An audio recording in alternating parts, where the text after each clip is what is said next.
end up.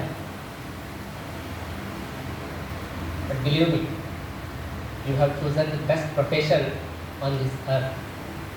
अगर कोई कुछ कर सकता है तो प्लांट्स को लेके उससे बड़ा प्रोफेशन कुछ भी नहीं होगा.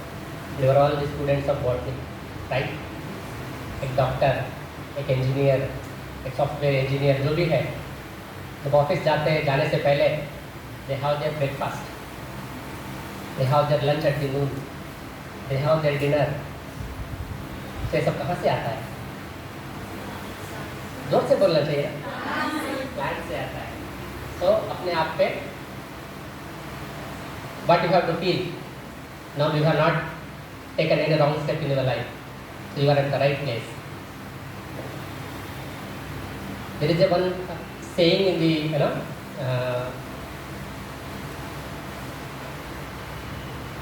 in a life it is very easy to make a buck.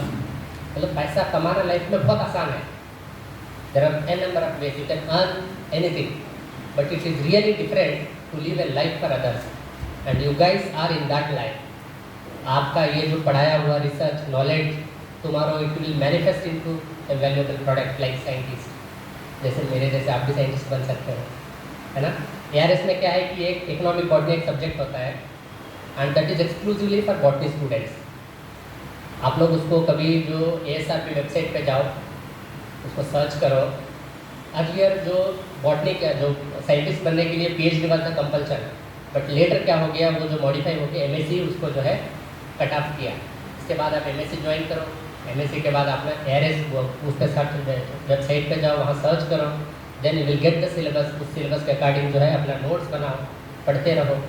एक बार या दो बार में तो एग्जाम तो क्लियर हो ही जाएगा. इतने सारे लोग, इतने 4-5 scientist, I wish to say at least 4 to 5 scientist after your MSc.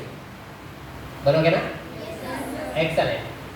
चलिए, तो then we will start the today's topic, nanotechnology. कितने लोग सुने हो आप इसके बारे में, नैनो टेक्नोलॉजी क्या होता है? नहीं सुने? बहुत बढ़िया. क्योंकि नहीं सुने ना तो मेरे लिए ईजी है, क्योंकि मैं समझा सकता हूँ आपको अच्छा से. ना वेल, आज हम देखेंगे, we will study about the nano technology. ये है क्या चीज़, कौन सी साइंस है ये, एंड द हिस्ट्री. हर साइंस के पीछे एक हिस्ट्री छुपा हुआ होता है ना. कब हुआ, किसने दिया, कब आया, कैसे आया, क्या क्या इसके पीछे की जो साइंस है, we will see that thing. And then the nanomaterials. मतलब इस साइंस को बनाने के लिए any science is laying on a certain principles, things, material. तो नैनो साइंस में भी we need some material so that we can manipulate the entire science. तो ये नैनो मटेरियल हो गया. And then tools and techniques. Every science will start with certain tools, the guiding tools. Then it will gradually acquire the knowledge over that tool, and we will start manufacturing the techniques by using that knowledge, acquired knowledge. तो वो देखेंगे.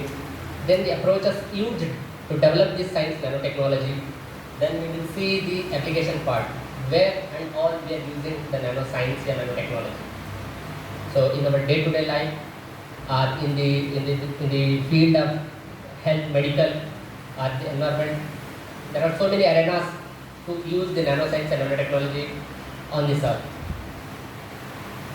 And what is the ongoing activities of nanotechnology in India? Right? जब इसके बारे में इतना सारा research हो रहा है, इंडिया में भी तो कुछ हो रहा होगा, तो उसको भी हम लोग जानेंगे. उसके बाद what would be the future. अगर आप सीख लोगे, इसको आप कर लोगे, तो what would, where you will end up. इसको सीख के आप कहाँ कहाँ जा सकते हो. देन हर साइंस के पीछे कहीं ना कहीं से एक जो है पिटफॉल, मतलब जो पिटफॉल इज दैट थिंग, हमको पता ही नहीं रहता है इसकी जो disadvantage side. But there are people, आज जो है सॉफ्टवेयर बनाते हैं तो एंटीवायरस भी बन जाता है ना. तो एंटीवायरस भी डलवाना पड़ता है हम लोगों को. तो ऐसे ही कुछ जो अच्छा साइंस का जो पिटफॉल भी होता है, वो रॉन्ग यूज भी हो सकता है. तो वो क्या हो सकता है, उसको भी हम देखेंगे आज.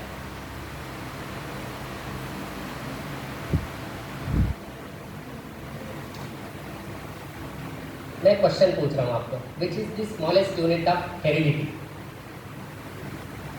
मतलब अगर कोई छोटा सा छोटा अंश है, मतलब मेरी माँ बाप से मुझे मिला है, तो क्या हो सकता है? जीन तो बहुत बड़ा हो गया, उससे छोटा? यू आर राइट, जीन तो है। ओके, जीन किस? सेल तो बहुत बड़ा हो गया बेटा। Exactly, DNA. डीएनए से भी छोटा और कुछ हो सकता है। डीएनए किससे बना है? उसे nucleic acid. Yes, the nucleic acid is the one which is the smallest unit of heredity. ऐसे ही there is one smallest unit on this earth. वो क्या है? नहीं पता है ना? क्या है? Plant. The smallest unit on this earth. अगर जमीन पे कोई छोटा है तो सबसे छोटा क्या है? नैनो तो वो देख लिया हमने, वो डेफिनेशन में बाद में बताऊंगा। एटम्स सुना है ना? एटम्स क्या क्या होते हैं एटम्स के अंदर? एक्सलेंट, आप तो बहुत शातिर शानदार बच्चे हैं। एटम्स के अंदर जो है इलेक्ट्रॉन, प्रोटॉन, न्यूट्रॉन्स होता है। और this is an important underlying behind this science. अगर हम, my body is made up of 100 trillion atoms. अगर इसको मैं तोड़ूं तो 100 ट्रिलियन एटम्स को आप जो है पकड़ नहीं पाओगे, right? So every material, every substance, everything is made up by atoms. So the manipulating the atoms is the science behind the nanotechnology. Clear है? Okay. चलिए अब देखते हैं what is a nano. Definition दिया हुआ है। What is a nano? Simple. एक लोग कोई पढ़ा? Okay. It is a unit of length in a metric system, है ना? जैसे हम मेजर करते हैं inch, centimetre, millimetre, micrometre, metre, kilometre, तो ऐसे ही अगर आप सबसे छोटे को अगर मेजर करना चाहोगे तो कहाँ तक मेजर कर सकते हो? नैनो तक। नैनो क्या होता है? 1 मीटर का, अगर 1 मीटर डिस्टेंस को आप 1 मीटर जो डायमीटर वाला कोई भी चीज को उसको स्प्लिट करोगे 100 करोड़ टाइम, 100 करोड़ टाइम, तो उसका एक पार्ट जो बनेगा ना, that will become a nano. आपके बाल, the hair, the very hair what we have, it is at 25,000 nanometre. इसको 25,000 टाइम अगर, मतलब उसको ऐसे काटने का नहीं, उसके डायमीटर को स्लिट करना। जैसे मिर्ची को लंबे लंबे काटते हैं ना, ऐसे हेयर्स को लेके अगर आप काटोगे 25,000 times you can slit, and that one part is a nano, right? Are we clear? Good. तो then what is a technology? Technology क्या होता है? 3 Idiots वाला मूवी नहीं देखे? अमेरिकन क्या डायलॉग बताता है उसमें?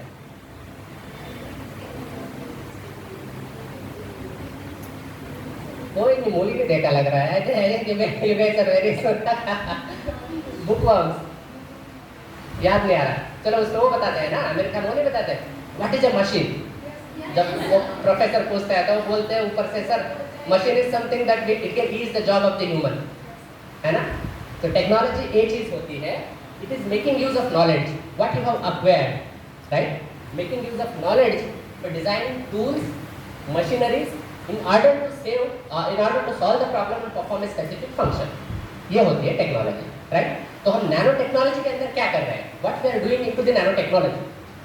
सो we are manipulating a matter, ये सब्सटेंस, ये पेन ड्राइव की कैप है, इसके अंदर पता नहीं मुझे कितने आइटम है, इसमें से 3-4 निकाल के मुझे कुछ इंजीनियरिंग थिंग्स, जो मोबाइल थिंग्स, जो स्पेसिफिक थिंग बनाना है, वो चीज़ हम करते हैं यूजिंग नैनो टेक्नोलॉजी, राइट? तो ये स्केल जो है, this is how the things can be measured on the nano scale. The smallest one, the atom is 0.1 nanometre, right? And इसके ऊपर जितने भी आप ऊपर बढ़े जाओगे तो things you know multiple atoms, the purest form of an atom, the combination of atom is an element. जैसे 2, 3, 4 एटम बनते एलिमेंट बनते हैं, जैसे एलिमेंट टू एलिमेंट जो ज्वाइन होकर मॉलिक्यूल्स बनते हैं, वो एलिमेंट से थोड़ा बड़ा होता है। अगेन मल्टीपल मॉलिक्यूल्स मिलकर कंपाउंड बनता है, वो और उससे बड़ा होता है, और ऐसे मल्टीपल कंपाउंड्स बनकर एक सबस्ट्रेट का मिक्सचर बनता है। तो ये सारी चीज़ें जो है एवरीडे आप देखते हो, you will see these things in your life, but हमको इतने डीपली इसमें कभी गए नहीं है ना? तो this is very interesting.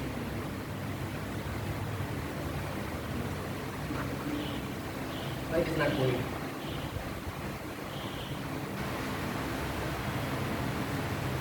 Okay.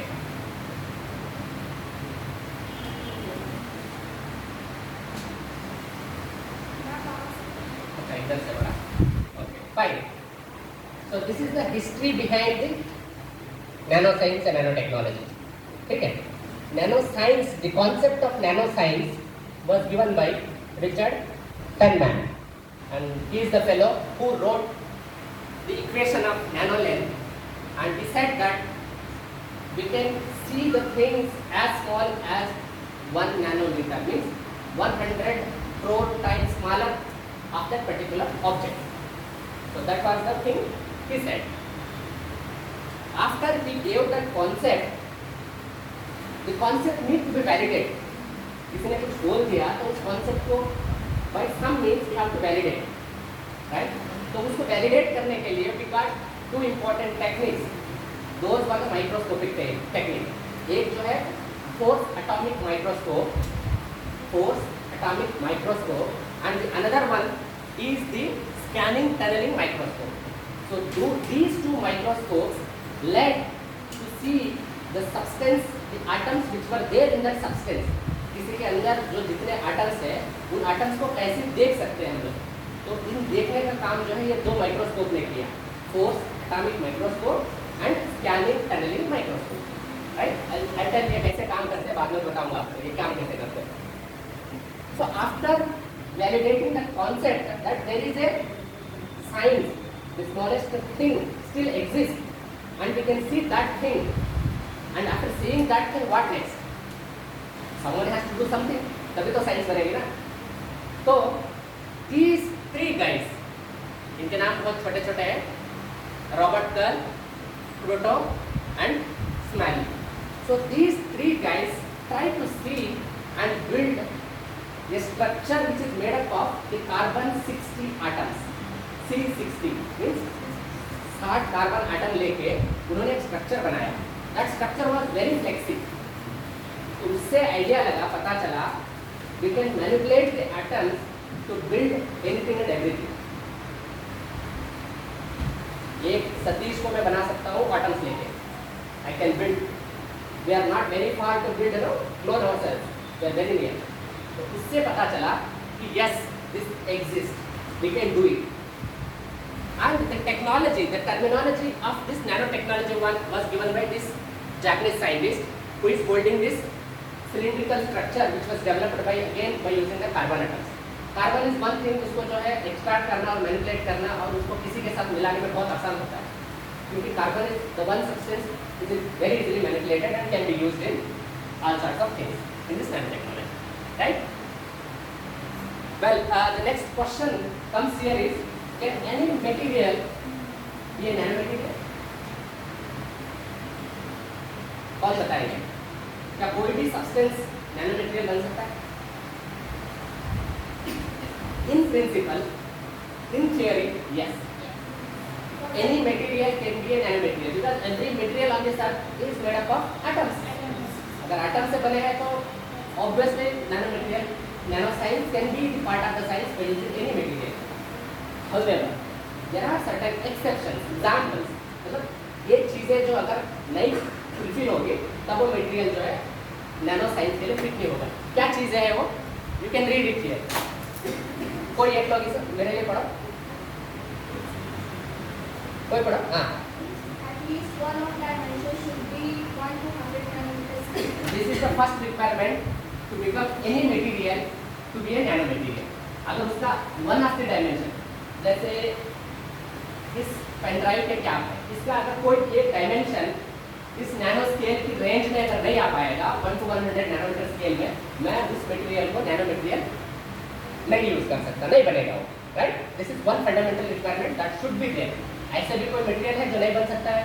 There are many material, है ना. द नेक्स्ट रिक्वायरमेंट क्या है? Unstable at the nanoscale. अगर कोई मटेरियल अगर उसको हम ब्रेक करने के बाद, उस स्मॉल छोटी सी पीस करने के बाद उसकी स्टेबिलिटी जो है इतना अच्छा नहीं है, means it is taking up very faster reaction, और उसकी जो एफिशिएंसी जो कम हो जा रहा है, then that material is not a suitable. अगर उसकी स्टेबल फॉर्म से वो अगर कम परफॉर्मिंग है, then that material is not good material. Next Properties at nanoscale don't offer significant advantage. अगर कोई भी मटेरियल की जो हम उसको नैनो बनाने के बाद उसकी जो प्रॉपर्टीज होती है, जो केमिकल प्रॉपर्टी, उसका जो electromagnetic property, if they are not that advantageous over the existing material, then that material again it is not a suitable one for nano material. Next. Synthesis method are not yet developed or are too complex and costly. Exactly. अगर कोई चीज़ को बनाने का तरीका ही नहीं पता है तो मटेरियल कैसे बनेगा, नैनो मटेरियल, है ना? ऐसे भी बहुत सारे मटेरियल है जिसको हमको तोड़ने का तरीका ही नहीं पता है, तो ऐसे मटेरियल नैनो मटेरियल जो नहीं बन सकते.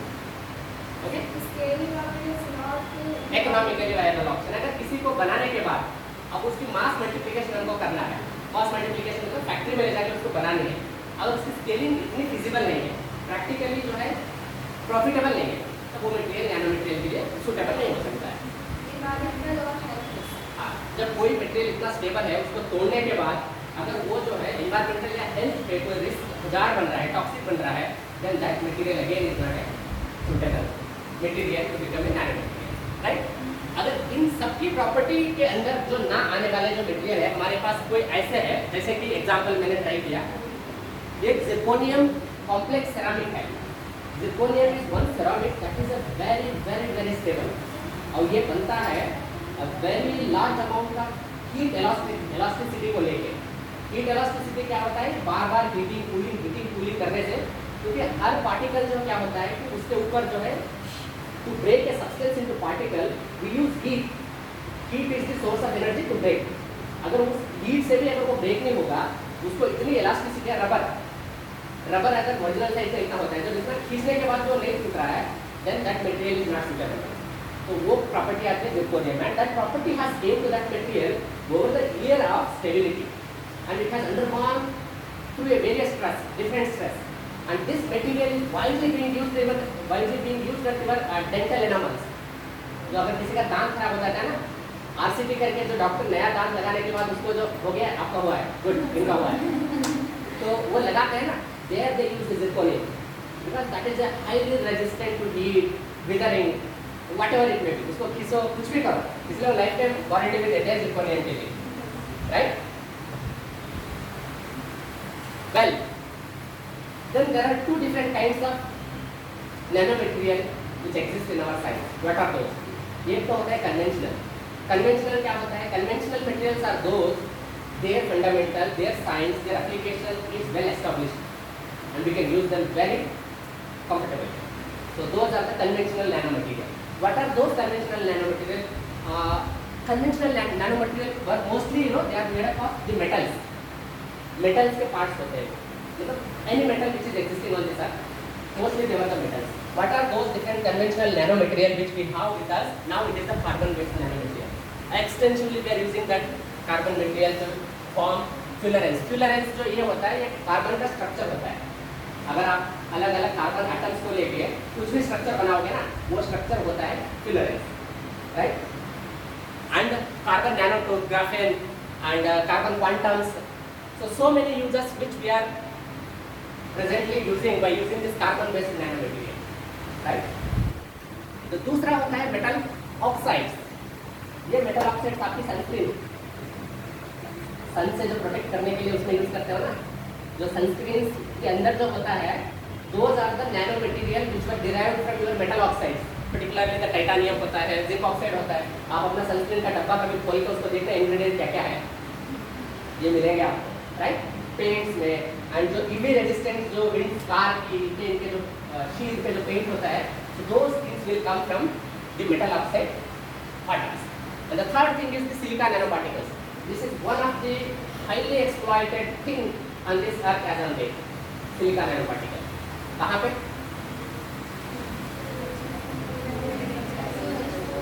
Agriculture, personal care, product, consumer goods, and their ability to improve texture and consistency. Right? In everything we are using it. And next is the silver nanoparticles. Silver has inherently an antimicrobial property. तो इसका nanoparticles भी जो है बहुत सारे जो food, environment और in industry में यूज होता है. And the next thing is the quantum dots. Quantum dots is again a type of carbon nanoparticle, and this is being used in imaging tools, solar cells, इनमें सारा इसका use होता है. And the nanoceramics and nanocomposites. these two are again a very heat and thermostable things. They are used in automobile industries, and they are used in the protected kind of industries where there is we need to establish or form something which is a very strong kind of object.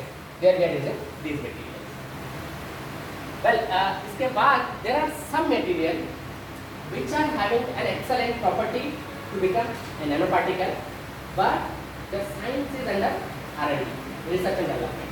But they have an excellent property to be the nano material. What are those materials? Microbially induced calcite precipitations. So why they will become unconventional here is because they were originating by one or other biological intermediation. ये directly जो है existing से लेके हम बना नहीं रहे, उसको बनाने से पहले कुछ एक प्रोसेस हो रहा है, that is a complex process, that is a biological process. So that is why their manufacturing या their utilization it is an unconventional. ये हर जगह पे नहीं मिलेगा, but specific task के लिए, problem के लिए these things are available and we have this science and we are using them in our products. Where we are using this MICP को हम जो यूज कर रहे हैं, ये देखो soil stabilization and concrete repair. अगर कहीं की सॉइल जो है बहुत लूज है, अनस्टेबल सॉइल है, तो उसको एज स्टेबलाइजर यूज कर सकते हैं. अब कंक्रीट की जो मिक्सचर होता है जो क्रैक ना आने के लिए, तो there we are using, right.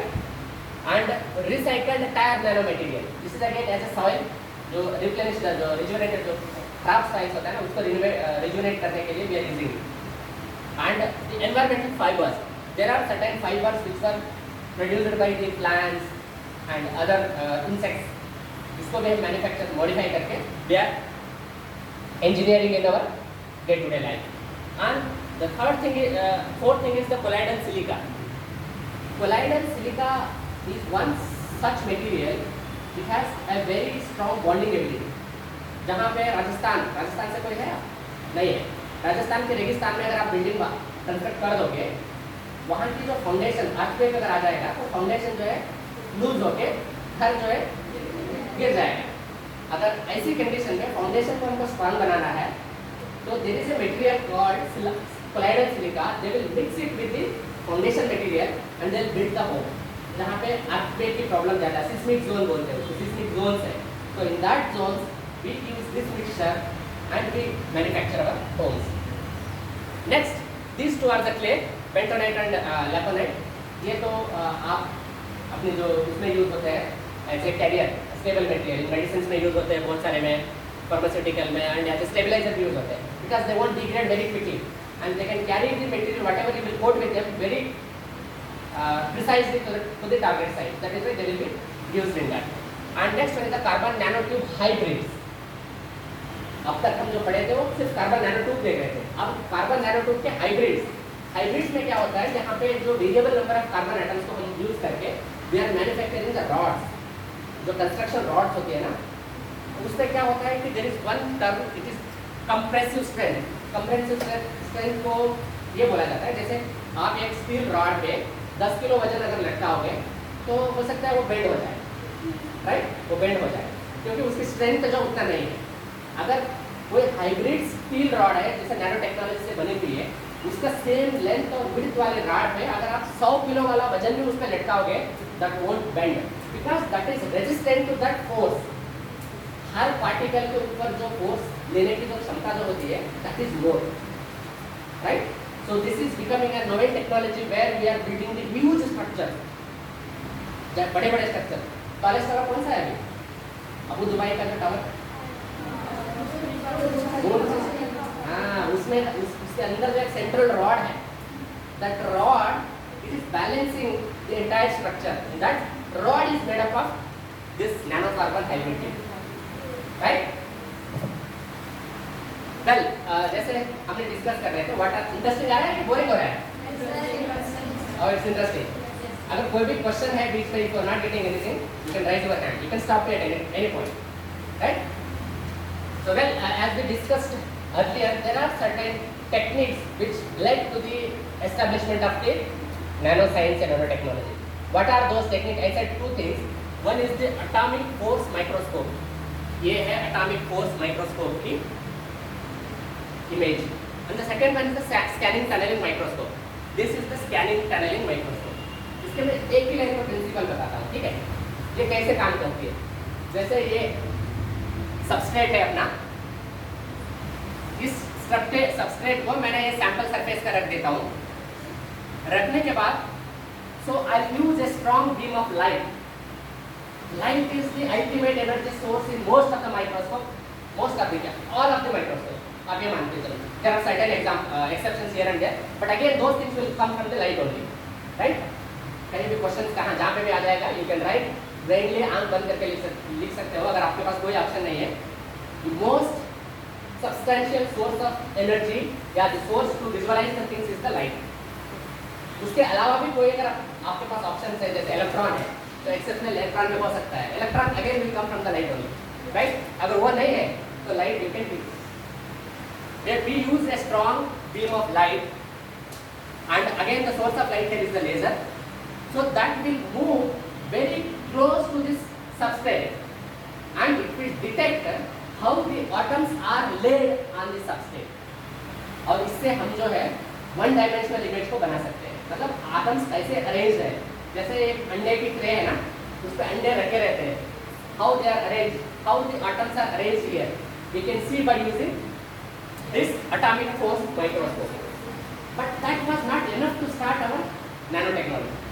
Nano science के लिए सिर्फ ऐसे देखना हमारे लिए काफ़ी नहीं था, मज़ा नहीं था.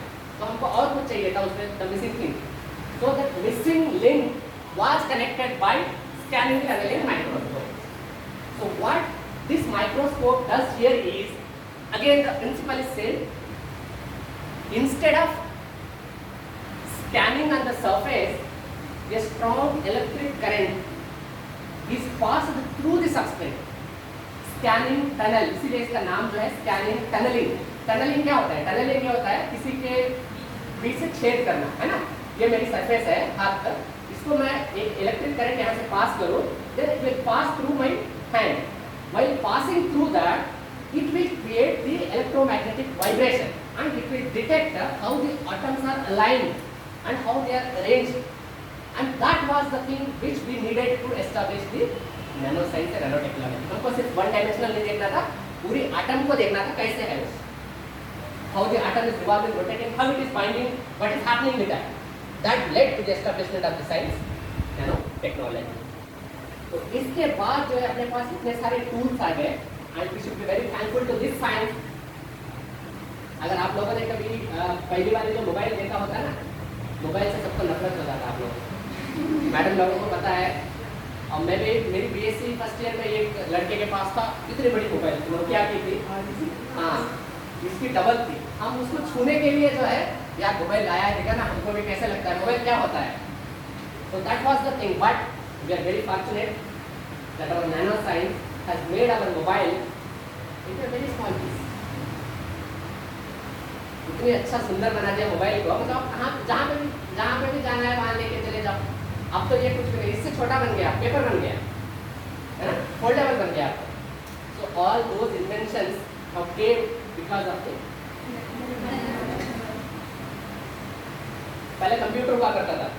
देखिए कंप्यूटर के पीछे जो है हमारे जो मैथ्स का प्रोफेसर था वो, उनके इतना बड़ा पेड़ था, इतना बड़ा उसका पीछे का डब्बा होता था, स्क्रीन इतनी छोटी, इतना पीछे उनका हुआ था. But our nano science has made it very thin and slick. आज जो है 1.5 किलो की लैपटॉप बना दिए, है ना. पहले घर पे भी टीवी इतने ही होती थी. आज जो है फ्लैट नहीं, आज हम लोग करोड़ टीवी लेके आ गए, है ना. सोनी वाला ने करोड़ बना दिया. मतलब they are using the carbon nanotubes into that and we are making things wonderful and revolutionized. So these are different techniques here which were used to design different kind of, particularly ये जो यहाँ पे लिखा हुआ नैनोलिथोग्राफी is a part of the nanotechnology. इसका एक सब science है. इसमें क्या होता है, nano means again very small, litho means stone or something a substrate, graphy means write, means notebook किसके पास है. अगर ये पूरी इंफॉर्मेशन को, कितने पेज है इसमें, 50 पेज की इंफॉर्मेशन को मुझे 1 सेंटीमीटर स्पेस में लिखना हो, ये सारी इंफॉर्मेशन मुझे चाहिए, बट लिखने कितने में 1 सेंटीमीटर स्पेस है, उसको बोलते हैं नैनोलिथोग्राफी। यहाँ 1 सेंटीमीटर में यूज हो रहा है, यहाँ नैनोमीटर यूज हो रहा है। ये देखो आप, जो पहला कंप्यूटर जो हम बनाते थे 50 नैनोमीटर की चिप पे, 50 नैनोमीटर अगर आप आपके हाथ से मेजर करोगे, very small, you can't see. उसके बाद जो टेक्नोलॉजी हमारे पास आ गई, now we can write an information of 50 page in 10 nanometer. आप कभी भी सोच नहीं सकते कि 10 नैनोमीटर में जो है 50 पेज की same information, 50 page information can be written on 10 nanometer space. So that is the strength of this technology, right? अभी तक जो यूजेबल फॉर्म में अपने पास ये इंटेल पता है, इंटेल इनसाइड मेंटल आउटसाइड है ना। इंटेल जो इंडिया की जो सबसे बड़ी सॉफ्टवेयर कंपनी है इन्फोसिस, इंटेल ने एक चिप बनाया 20 नैनोमीटर पे, and that chip itself it is a biggest achievement in India. और एप्पल पता है, वो खाने वाला एप्पल नहीं, वो वाला है, हाँ वो तो सबको पता है। एप्पल ने M1 चिप निकाला है, that is again very small, वो अनपार इंटेल जैसा ही है। so that I mean to say here is the science every day it is going very precise and very precise. So it is not that कुछ भी लिखने से जो है मैं पास हो जाऊंगा, ऐसा नहीं चलेगा। आपको जो वही लिखना है जो मैडम क्वेश्चन में पूछेगी, और मैडम को जो पॉइंट अच्छा लगे उसी पे मार्क्स मिलेगा, नहीं तो नहीं मिलेगा, राइट। वेल, इन सारी जो टेक्निक के जो इमेजेस है, so I have given here for your knowledge. Anyway I will leaving this slides here only. आप इसको बाद में भी कभी जब समझ में नहीं आएगा तो दोबारा देख सकते हैं कैसे है। और हर साइंस के पीछे एक ही फंडामेंटल है, how to write a complex information into a very small and precise way. So that has led to the revolution of our electronics.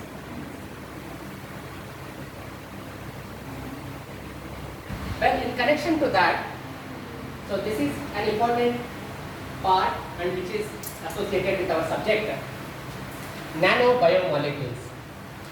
जैसे हमने नैनो कार्बन देखा, नैनो जिंक ऑक्साइड देखा, नैनो टाइटेनियम ऑक्साइड देखा, ऐसे ही कोई जो biological molecules है अपने बॉडी के अंदर, उसको हम यूज करके उससे कुछ बेनिफिशियरी वर्क या इंजीनियरिंग वर्क करा सकते हैं,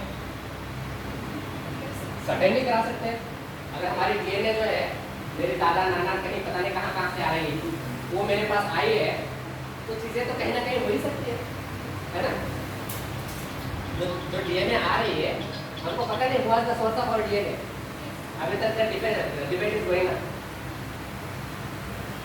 सो what are those important biomolecules which we can deploy into this nanoscience? They are peptides, proteins, nucleic acids, lipids and polysaccharides. So we can use these as our wheels to drive our tractor. जिसको भी हमको चलाना है, जहाँ पे भी हमारे सामान को भेजना है बॉडी के अंदर, इनको हम यूज कर सकते हैं। कैसे यूज करेंगे? So these are the different tools which currently we are using और exploiting in our different science. ये तो therapeutics, we can use any molecule of the aforementioned, that is peptide, protein, nucleic acid, lipids, polysaccharide, based on our scientific जो invention जैसे भी है, and we can deliver the cancerous drugs precisely to the cancer cell. Cancer जो बीमारी है ना, tumour जो formation होता है, that is uncontrolled cell division, mitosis इतना होता रहता है, उसमें माइटोसिस पता है ना, आपने हाँ समझ गए हो सर। जो माइटोसिस से जो है अनकंट्रोल्ड सेल डिवीजन होता है, उसमें टीलोमेरेज जो होता है स्टॉप करने वाला सेल डिवीजन को, वो डिलीट हो जाता है उन सेल्स से, जो कैंसरस सेल्स है। Once telomerase get deleted, the cells will lose their brain. जैसे किसी की गर्दन काट दिया गया तो उसका ब्रेन नहीं है, तो उसको पता नहीं, वो keeps on multiplying. ऐसे सेल्स को, to that cells today we are treating by using chemo and radiotherapy. They are very painful and dangerous. जैसे कीमो में क्या होता है, entire body will be chemically toxicated to kill those cells. वो मरने के साथ साथ the pain which the healthy cells will also feel, that is a tremendous. To overcome that, we can use the nanoparticles which were coated with the medicines and they can be engineered that भाई तुमको जो है जाना वहीं पे, हम आपको inject कर रहे हैं हाथ में, फिर आपको जाना ट्यूमर वाली सेल्स पे ही, है ना, दूसरी पार्ट्स पे नहीं जाना है. So that is what the science which we are using in the cancerous treatment by using the nanotechnology. And the second thing is the diagnostic. अगर किसी को डायग्नाइज करना है आया कि नहीं आया, है कि नहीं, क्या है, so there again we can use it. And bio imaging, किसी सेल का या किसी एक पर्टिकुलर ऑर्गेनाइज सेल के अंदर जो उसकी इमेजिंग करना हो, तो we can mimic that cellular structure by using our gold या quantum dots and we can create a better image. जैसे पहले माइटोकॉन्ड्रिया का इमेज आता था अपने फर्स्ट जनरेशन वाला किताब में, तो बहुत पता ही नहीं चलता था माइटोकॉन्ड्रिया और लिखे कैसे है. हम तो ऐसे ही लिख देते थे ऊपर नीचे करके और लाके मिला के माइटोकॉन्ड्रिया अंदर में 4-5 डॉट. आज के माइटोकॉन्ड्रिया देखोगे ना, it is very precise and that was possible, that became possible because of this bioimaging, because we can create the image to the precision of the virginity, right? Next is the biosensing. Biosensing is to detect the toxin presence or whatever may be the substances which are there in the environment. So for that also we can use those molecules. Bioanalysis and biocatalysis. Okay.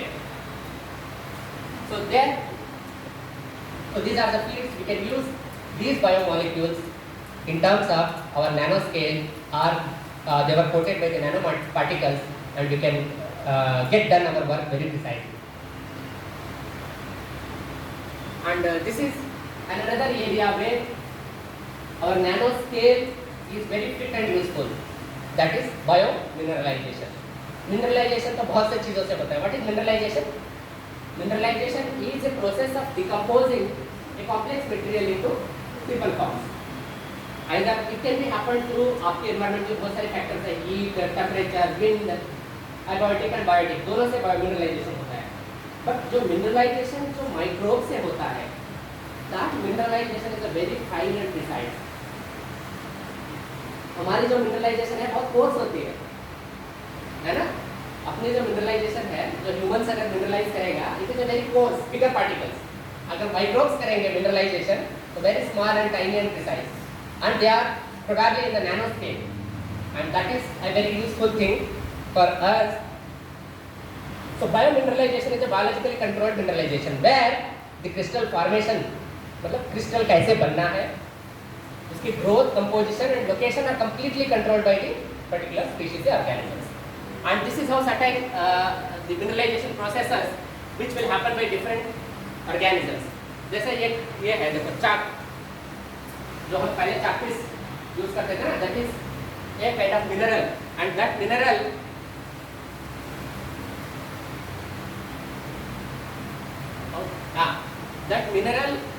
mineralization was used to done by the phytoplanktons.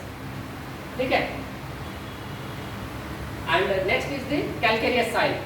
So this calcium layer of the soil was mineralized by the bacteria and stromatolites. This phosphorus mineralization was again done by the microbes. So these are very precise and economically driven things. Where the mineralization has happened by using our microbes, and they are at the nanoscales. And the next thing is the magnetosomes. पढ़ा है botany में magnet, ये जो bacteria के बारे में, magnetotactic bacteria, magnetotactic bacteria. So magnetactic bacteria are a group of bacteria, and there is a specific organelle. Why they are important is because there is a specific organelle into them that is called magnetosome. ये magnetosome होने से क्या हुआ, हमको क्या फर्क पड़ेगा? ऐसे तो बहुत सारी बैक्टीरिया में कुछ ना कुछ होगी. इसमें क्या खासियत है, इसका क्या इंपॉर्टेंस है? This bacteria involve into the mineralization of और the recycling of iron, nitrogen, sulphur and carbon. और इसके अंदर जो मैग्नाइट्स जो होते हैं ना, that magnetite it is the purest form of the aluminium iron magnet, and each bacterial species has a specific type of iron magnet and they were interlinked, they were connected by a specific bond, and they are the purest form. मतलब इन iron magnet को लेके हम कुछ भी use कर सकते हैं future में. What we can use, suppose अगर इसको हम आइडेंटिफाई कर लिया, ये हाइपोथेटिक है, हमने यूज कर लिया इसको. Since these bacterias do not waste their energy, उनकी जो बॉडी में एनर्जी है वो बिल्कुल वेस्ट नहीं करते. They are using magnetosome as their gliding or as their engine, and they are arranging in the earth north to south pole. So ये जो है ऐसे टेढ़े टेढ़े नहीं रहते, सीधे सीधे मैग्नेटिक फील्ड के सीधे सीधे, मीन्स अपनी एनर्जी को बचा के जो मैग्नेटिक की एनर्जी है अर्थ की, सोना नहीं, अब जो अर्थ की जो मैग्नेटिक फील्ड है, ठीक है, उसको यूज करके they will multiply and they will glide. So they can also attract and repel. Exactly, they can attract and they can repel. अगर इसको, इस मैकेनिज्म को हम इंजीनियरिंग कर ली है, तो मानो कि हमको मुझे यहाँ से नीचे जाना है Kanyakumari, without using the fuel, can I use the magnetosome to travel?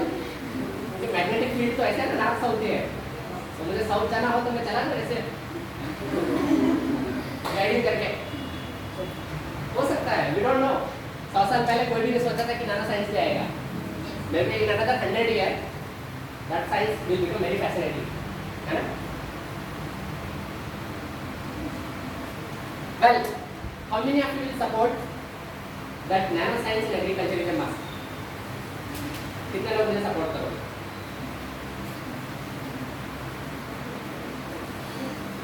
चलो, कौन मुझे सपोर्ट नहीं करोगे? Who do not want to support me? Who do not want to support me that nanoscience is not required in agriculture? कोई नहीं है, मतलब everyone of you will support. अच्छा, क्यों सपोर्ट करोगे मुझे ये बताओ, कोई एक बोलो. अब बहुत सारे लोग हाथ उठाए हो, I know. बताओ क्यों सपोर्ट करोगे? Why you guys will support me to use nanoscience in agriculture? So ये enhance कर रहा है, productivity बढ़ाएगा, हर चीज़ से. Okay, productivity बढ़ाएगा, fine. और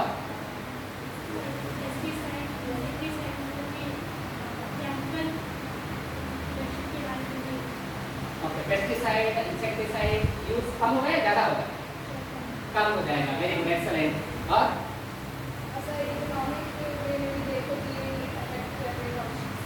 इकोनॉमिकली वायबल होगा हमारे लिए, कम पैसों में ज़्यादा फायदा मिलेगा, है ना? Okay, bye. Well, thank you very much. यही पॉइंट्स है. अगर आज हम देखेंगे ना, इंडिया में still we have more than 60% farmers, more than 60% farmers, they have not knew or they don't have any formal education. उनको पता ही नहीं है मिलीमीटर, सेंटीमीटर, माइक्रोमोल, मोल. आपके सोल्यूशन हम तो बोल देते हैं, आप इसको जो है 100 ppm की सोल्यूशन बना के मार दो. उसको बेचारे को क्या पता 100 ppm सोल्यूशन बनता कैसे है ना? इसके अंदाजा बस एक ही होता है, इससे दो ढक्कन इससे निकालना और 3 मग्गा पानी उसमें डालना, मिक्स किया, मारना. So by doing so, we are wasting the huge amount of resources to get the same yield, and that is where we are leaving our footprint enormously on this earth. And if such science comes into the picture, that is particularly in agriculture, where we can create the wonders, we can save, अपने others के पैसे बचा सकते हैं. So in person, I am strongly supporter of nanotechnology in agriculture. I don't know about others, but I support like anything by looking at the condition of our farmers. They do not know anything. They don't have the idea of ppm, mm, molar, micromolar solution concepts. They just know 2 ढक्कन 3 मग्गा, काम खत्म. और खाद भी डालना हो, यहाँ भर लेगा और ऐसे मारेगा ना, ऐसे पता ही नहीं चल रहा कहाँ गिर रहा है, कहाँ जा रहा है, right? So these are the advantage of having nanoscience in agriculture. ये चीज़ तो enhanced efficiency, जैसे मैडम ने बोला efficiency बढ़ जाएगी हर चीज़ की. खाद डालोगे उसकी भी efficiency बढ़ेगी, insecticide डालोगे उसकी भी बढ़ेगी, fertilizer डालोगे उसको भी बढ़ेगा, और pesticide जो भी है, right? And the second important point is the controlled release. क्योंकि हर चीज़ जो है plants को at a time नहीं चाहिए. जब पौधा जो नीचे से उठता है, very initially it needs phosphorus and potassium. Nitrogen तो उसको चाहिए ही चाहिए नहीं, बट हम क्या करते हैं, डीएपी दे देते हैं, जब पौधे को उगाते हैं पहले डीएपी भी मारते हैं। डीएपी की कॉस्ट कितना है? ये क्विंटल जो है 3000। अब पापा को पता ही नहीं डीएपी उसमें नाइट्रोजन की यूज नहीं है इनिशियल स्टेज में, क्योंकि जब इतना बड़ा दाना है उसके अंदर इतना सारा स्टोर नाइट्रोजन होता है वो खुद ही अपना नाइट्रोजन जो है इनिशियल बेस पे ले लेगा। बस फास्फोरस पोटाश चाहिए प्लांट को इनिशियल एस्टेब्लिश होने के लिए, बट किसी ने तो बताया नहीं इसको, बस डीएपी देता गया, राइट। इससे अगर नैनो साइंस आ जाएगा तो control release of the things can be regulated. हमको कब नाइट्रोजन देना है, कब फास्फोरस देना है, कब पोटाश देना है, ये हम रेगुलेट कर सकते हैं। The next is the targeted delivery. जैसे एक रोग आया है, रोग जो है जड़ में आया है और स्प्रे जो है पत्ते पे कर रहे है ना। अगर ऐसी हमारी साइंस बनी हुई है, वो है कि मैं पत्ते पे मारने पे भी मेरा जो इंसेक्टिसाइड जो है जड़ पे जाके काम करे, right? So this we can achieve by using nanotechnology, and the very important is by doing so we can keep this earth very healthy. अभी इस अर्थ का जो है I think it is juvenile stage, 15-16 साल की होगी। इंटर ह्यूमन लाइफ में compare करेंगे, आपको परलेट करेंगे 15-16 साल की हो गया था, आपको तो अभी बहुत देखना है। अगर हम इतना एक्सप्लॉइट कर देंगे कि आने वाले 10-12 जनरेशन या 50-60 जनरेशन के बाद वो कोलैप्स हो जाएगा, तो that doesn't fall the purpose, we will become selfish ना। डायनासोर जो मरे थे ना, डायनासोर अपने आप नहीं मरे थे, there was a meteorite catastrophe, because of that they died. Otherwise आज भी डायनासोर शायद अपने बीच में यहाँ कहीं हम लोग सारे ठंडे हो सकते थे। तो हम लोग, so it is our duty, our responsibility now to use everything in a controlled and precise way. जैसे ब्रश कर रहे हैं नल खुला छोड़ दिया, ऐसे नहीं करना है। You have to sell everything. Everything comes with a cost.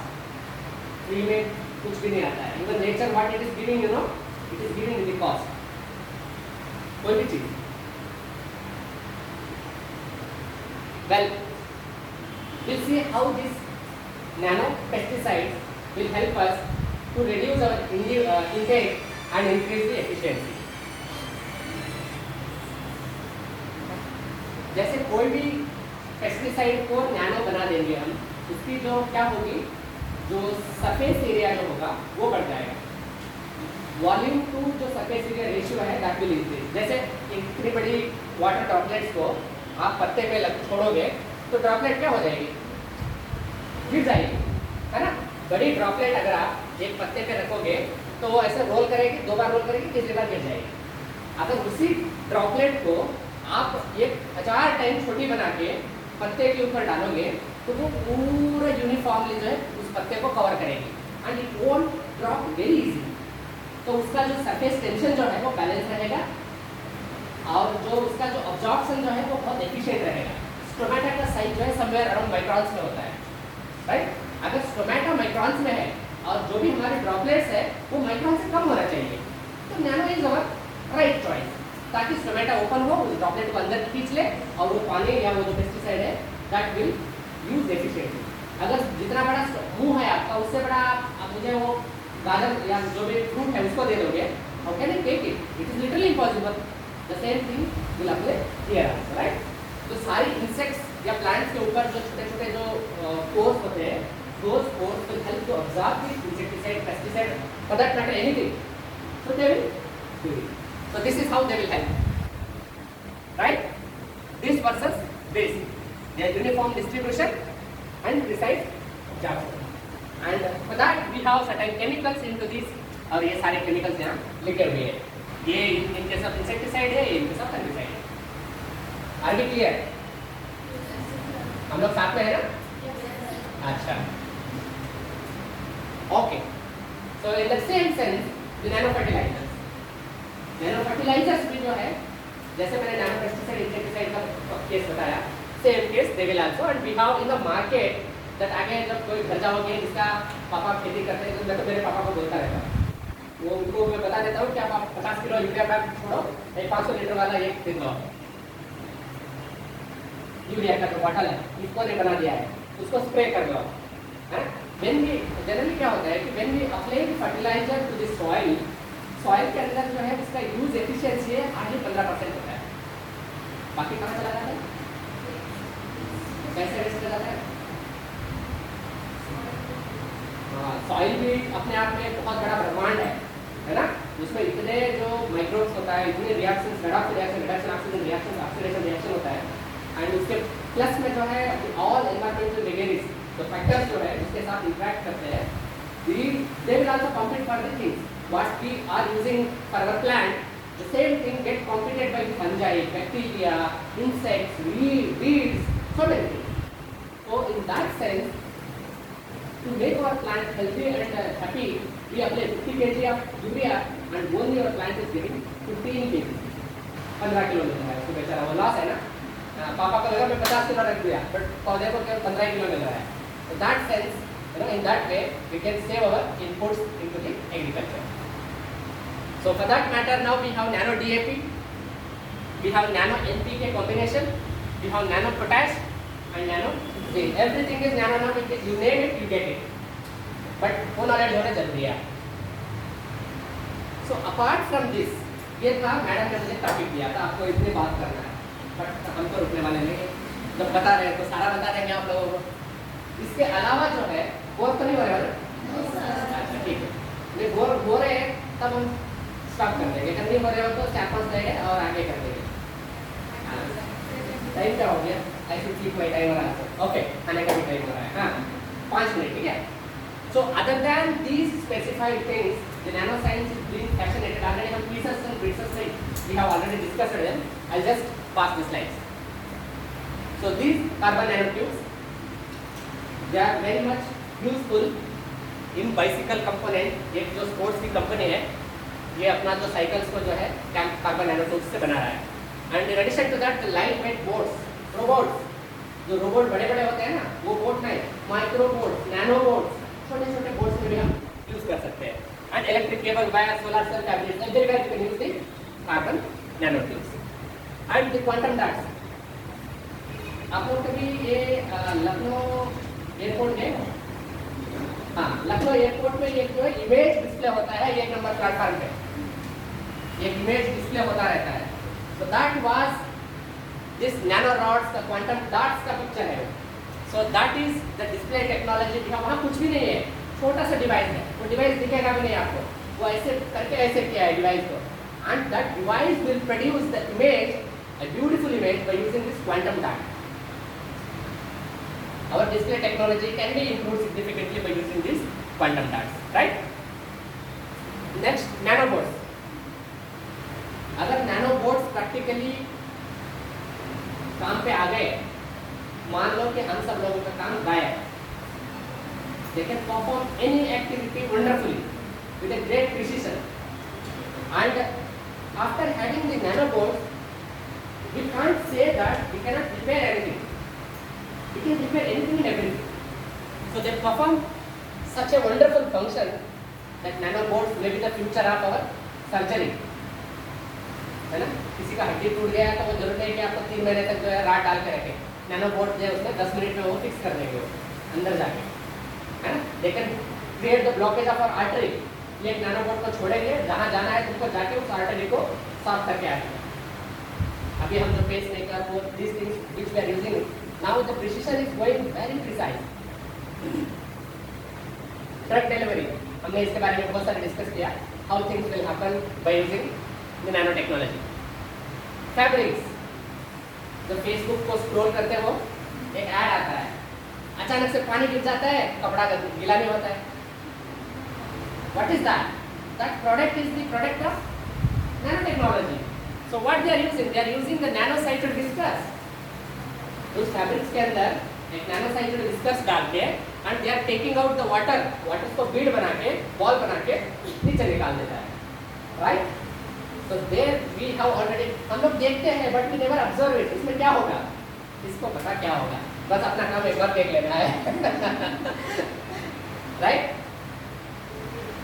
Mobile, this is an wonderful example. जब भी आपको नैनो साइंस के बारे में कुछ बताना हो, सोचना हो, अपने मोबाइल को देख लो, इसमें सब कुछ है. इलेक्ट्रॉनिक्स, आजकल टीवी जो है एक ही टीवी नहीं, 50-60 टीवी को आप जो है एक टीवी बना सकते हो, पैनल्स बना के, है ना? ये भी फेसबुक पे देखा होगा, कहीं नहीं देखा? अच्छा मैं तो देखा था. जो छोटे छोटे पैनल्स बना के we can create individual dots. हमारी टीवी कभी खराब ही नहीं होगी. मतलब जो कंपोनेंट पार्ट खराब हो रहा है उसको बस निकालो, दूसरा रिप्लेस करो. Our TV will never get spoiled. Computers. This is again we have discussed that how nanoscience have evolved the science of computer. Storage devices. पहले CD से पहले फ्लॉपी से पहले क्या था मुझे नहीं पता. मैं तो फ्लॉपी से ही हूँ. Now we have flash drives. अभी तो अपने पास है फ्लैश ड्राइव है, ठीक है. Now the technology is getting such a precision या precise level that we can store the entire human genome. Human genome का जो जितना भी जो 500-600 GB डेटा है, पूरी एक छोटी सी जो बटन की साइज में हम स्टोर कर सकते हैं. So that is where we are now moving. They were tied with the nano wires. Nano wires were aligned in parallel and they will create the space, and in between that space we can use the storage structures. The chips, जैसे computer के अंदर, mobiles के अंदर, laptops के अंदर जो chips जो synthesis होता है, they were all the result of the nano technology. जितना कॉम्पैक्ट, प्रिसाइज, स्मॉल हमने बना दिया, they were all the results of this nano technology, right? Well, this is what the important slide, and after this another one slide is there. Nano technology in India. अगर इतना सारा science दुनिया में हो सकता है तो गवर्नमेंट भी कुछ कर रहे होगी ना हम लोगों के लिए. तो गवर्नमेंट ऑफ इंडिया उस पर तो IIT Bombay is the pioneering institute in this field, and they have created several patents on nanotechnology, and they have commercialized those nano patents, and they are really exclusively. कभी मुंबई जाने का मौका मिलेगा ना तो IIT बॉम्बे एक बार जाके आ जाना है ना. So they are doing wonderful things, and we have Government of India first launched a nano science and technology initiative, and in 2007 there was a nano technology mission, and government has allotted 1,000 crore rupees for that, and that money is for carrying out the basic research, infrastructure, and other ranking research tools. And आपको अगर future में nano scientist बनना हो, you have ample scope. अब हम तो बन नहीं पाएंगे क्योंकि हमको जो बनना था वो बन गए. So you guys have a bright and brilliant future that you can become a nano scientist in future. और एटलीस्ट 4-5 लोग तो नेक्स्ट ईयर इकोनॉमिक बांटने MSc के बाद TRS साइंटिस्ट तो बनोगे, मुझे पता है. I have scanned almost every face. अगर मैं इंटरव्यू में कभी आ जाऊँ वहाँ पे तो मैं पता कर लूँगा. So well, अगर नैनो साइंटिस्ट अगर आपको बनना हो, so these are the possibilities in front of you. You can become the future nano scientist, and you have a very brilliant future. And it is her science के पीछे जो एक उसकी ड्रॉबैक होता है, इसका भी ये ड्रॉबैक है. अगर हमने नैनो बोर्ड्स को बना दिया और वो सेल्फ रेप्लिकेटिंग और सेल्फ रिपेयरिंग होने वाले हो गए, तो मान लो कि जो है the world can be a catastrophic. हर चीज़, जैसे हम एटम बम बना दिए थे, एटम बम आज अगर हमारे पास इतने एटम बम्स है, we can destroy this earth 3 times. इतने बॉम्ब्स हमने बना के रखे, छुपा के रखे. USA जो है रशिया से छुपा के रखता है, जो चाइना जो है इंडिया से छुपा के रखता है, इंडिया जो पाकिस्तान और चाइना से छुपा के रखता है. हर कोई इतने एटम बम रख दिया है. हर टेक्नोलॉजी के पीछे जो है एक उसका डिसएडवांटेज होता है. So like that disadvantage are also there behind the nanoscience, but it is all the human ethics. How best and how morally we use the technology for the benefit of each and every one of us that decides. And this is my favorite line.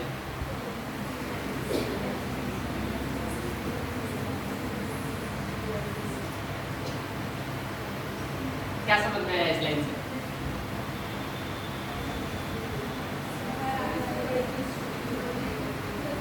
अगर आपको अगर बड़े बनना है तो ये जरूर नहीं कि मुझे जो है 10 फुट लंबा और इतने बड़े बड़े शोल्डर वो सब होना जरूरी है. जो दिमाग है ना वो साफ होना है. The next big thing will be very small that applies to the nano science and to our life. Thank you very much.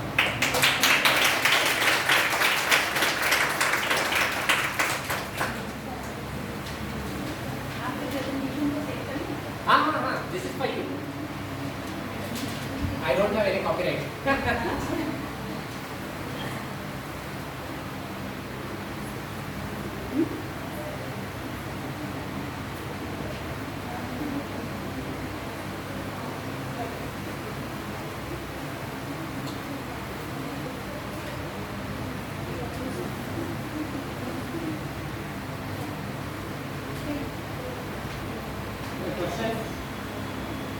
confusion.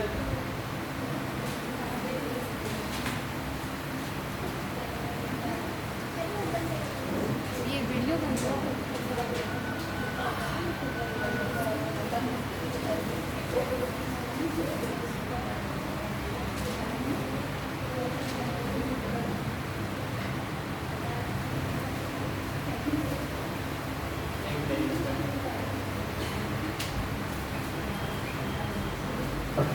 Thank you, sir, for that great knowledge.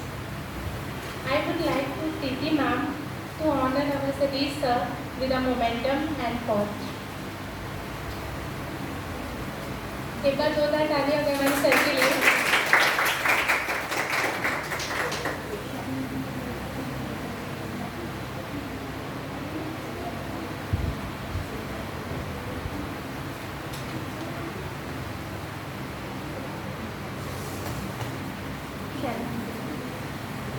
Sir, ma'am, please applaud to honor our sir with applause. Sir actually वो footage होते हैं ना तो वो नहीं मुझे तो बिल्कुल पसंद नहीं है, ये मेरा फेवरेट है. एक बार जोरदार तालियां अगर सर के लिए. Thank you. But I will keeping this into this class. इसको पानी डेली डालते रहना आप सारे लोग एक एक दिन, राइट? ये मेरी तरफ से क्लास के लिए गिफ्ट है. Thank you, sir.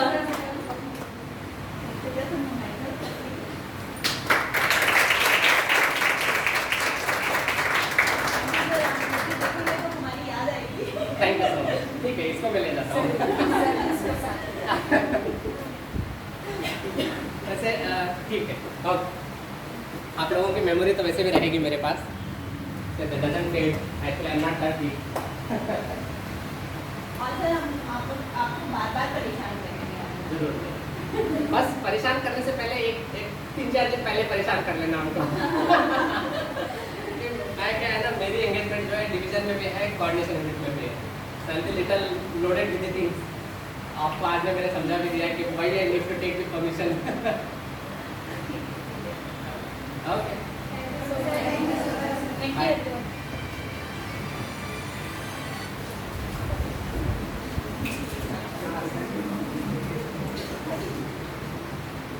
बेटा मेरा वो सब ले आओ.